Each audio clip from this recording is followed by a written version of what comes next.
Bom dia, meus irmãos. Entramos agora na primeira carta do apóstolo Paulo a Timóteo. Ele se identifica, verso 1, Paulo, apóstolo de Cristo, a Timóteo, verdadeiro filho na fé.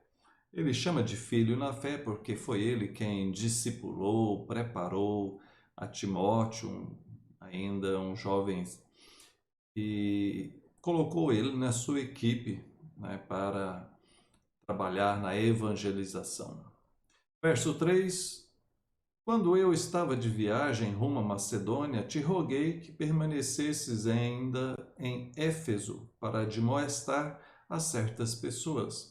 Observa aqui detalhe do trabalho deles. O apóstolo Paulo está viajando para a região da Macedônia e pedindo a Timóteo que continue o trabalho ali na cidade de Éfeso, né? Verso 12: Sou grato para com aquele que me fortaleceu, Cristo Jesus, nosso Senhor, que me considerou fiel, designando-me para o ministério. A mim, que noutro tempo era blasfemo e perseguidor e insolente.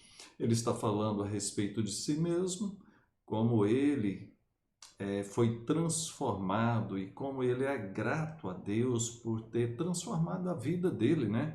Realmente a história do apóstolo Paulo é fantástica, né? Ele era alguém que perseguia a igreja mesmo, mas Deus o converteu. Verso 15: Cristo veio ao mundo para salvar os pecadores, dos quais eu sou o principal.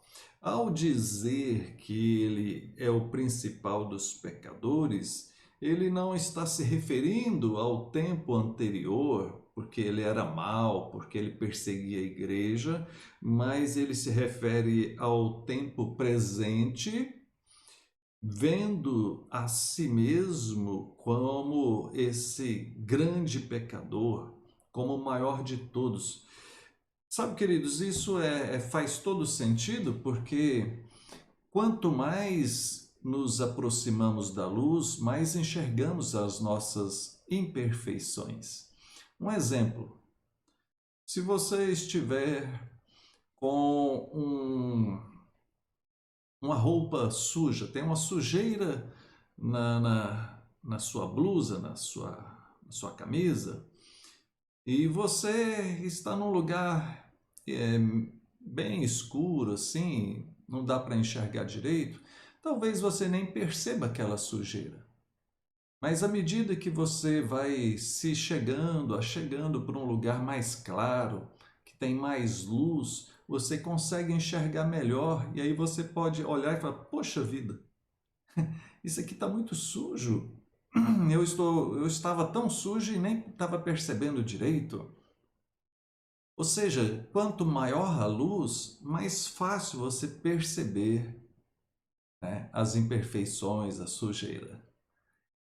Funciona desse jeito espiritualmente. Quem está longe de Deus está longe da luz e não percebe que está sujo. Por isso é que muitas pessoas que não têm a Deus, estão aí na vida dissoluta, eles nem estão nem aí, eles acham que estão certos, eles não conseguem admitir, não conseguem perceber o seu erro. Agora, aquele que foi convertido, que está firme com Deus, que cada dia busca mais, está orando, está lendo a Bíblia, está bem envolvido com Deus, ele está bem próximo da luz, bem próximo da luz, e aí ele olha para si mesmo e consegue enxergar mais perfeitamente as suas falhas. É por isso que ele fala: eu sou o maior, porque ele consegue enxergar a si mesmo pelo fato de estar na luz. Então, é muito importante que nós estejamos firmes com o Senhor, que nós estejamos na luz do Senhor e que possamos observar, né, a nossa sujeira, o nosso pecado, as nossas imperfeições. Verso 18: Este é o dever que te encarrego. né, o apóstolo Paulo falando para Timóteo, para ele ficar bem firmado, para ele combater o bom combate, manter fé e boa consciência. Capítulo de número 2: Antes de tudo, pois, exorto que se use a prática de súplicas, orações, intercessões, ações de graças em favor de todos os homens, em favor dos reis e de todos os que se acham investidos de autoridade, para que vivamos vida tranquila e mansa, com toda piedade e respeito. É bíblico, não apenas aqui, mas em outras passagens vai mostrar que nós, igreja, discípulos de Jesus, devemos orar pelas autoridades e não nos basearmos no nosso julgamento. Eu não vou orar por tal político, não, porque ele é corrupto. Não, você não foi chamado para julgar quem é certo e quem é errado. Você foi chamado para orar por ele. Tá? Então, obedeça o que a Bíblia está mandando. Nós devemos orar por eles e a Bíblia diz para que nós possamos ter uma vida tranquila. Tá? Dependendo da maneira com que eles governam, a gente vai viver uma vida tranquila ou não. Nós sofremos a influência, o resultado das ações deles que estão no governo. Verso 5: Há um só Deus e um só mediador entre Deus e os homens, Cristo Jesus, homem, o qual a si mesmo se deu em resgate por todos.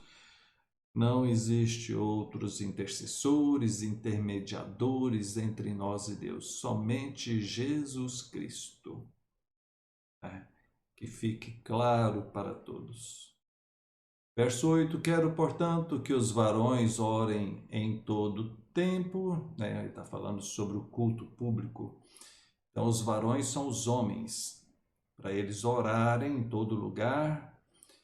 E as mulheres que estejam em traje decente, que se ataviem com modéstia e bom senso. Veja só o verso 12: Não permito que a mulher ensine nem exerça autoridade de homem, né? Ele não permite que a mulher ensine, está falando na igreja, claro, né? O contexto aqui é disso, e que exerça autoridade de homem, mas esteja em silêncio.